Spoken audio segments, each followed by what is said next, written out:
என் பேர் அசோகனுங்க. நான் கோயம்புத்தூர்லேருந்து வரேன். கோயம்புத்தூரில் அரசூருங்கிற ஒரு கிராமம். எனக்கு வந்து 1997 ஆர்ஏ பாசிட்டிவ்ங்கிற சரவாங்கிங்கிற நோய் நல்லா பாதிக்கப்பட்டிருந்தேன். அதில் ஏஎஸ்ஓ பாசிட்டிவ், ஆர்ஏ பாசிட்டிவ் ரெண்டுமே பாசிட்டிவாக இருந்தது. அதுக்காக பென்சிலின் போன்ற தடுப்பூசிகளை போட்டுக்கொண்டிருந்தேன்.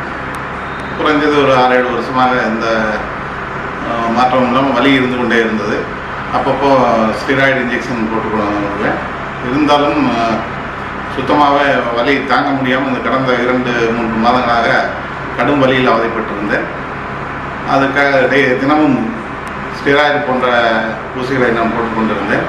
அந்த வகையில் இந்த ஞாயிற்றுக்கிழமை தினத்தந்தி பேப்பரில் வந்து விளம்பரத்தை பார்த்துட்டு வலியோடு வாங்க, 6 மணி நேரத்தில் வலி இல்லாமல் போங்க என்ற விளம்பரத்தை பார்த்தோம். அந்த விளம்பரத்தை பார்த்த உடனே நானும் போய் பார்ப்போமே.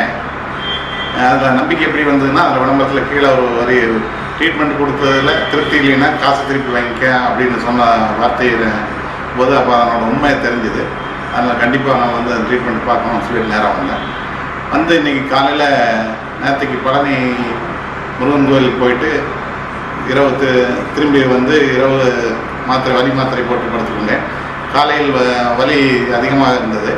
வலியுடனே இன்ஜெக்ஷன் போட்டுக்கொள்ளலாம் என்று இருந்ததை தவிர்த்து நேரடியாக வலியுடனேயே ஹாஸ்பிட்டலுக்கு வந்தேன். ட்ரீட்மெண்ட் ஆரம்பித்து 6 மணி நேரம் கழித்து மிக திருப்தியான ஒரு ட்ரீட்மெண்ட்டு. நல்லா வலி இல்லை, உண்மையாகவே எனர்ஜெட்டிக்காக இருக்குது. உள்ளே எடுத்துக்கிட்ட அந்த இன்டேக் மருந்து வந்து எனர்ஜெட்டிக்காக இருக்குது. நல்லா வலி இல்லாமல் ஃப்ரீயாக இருக்கிறேன். கை காலெல்லாம் நல்லா உதறிக்க நல்லா இதாக இருக்குது.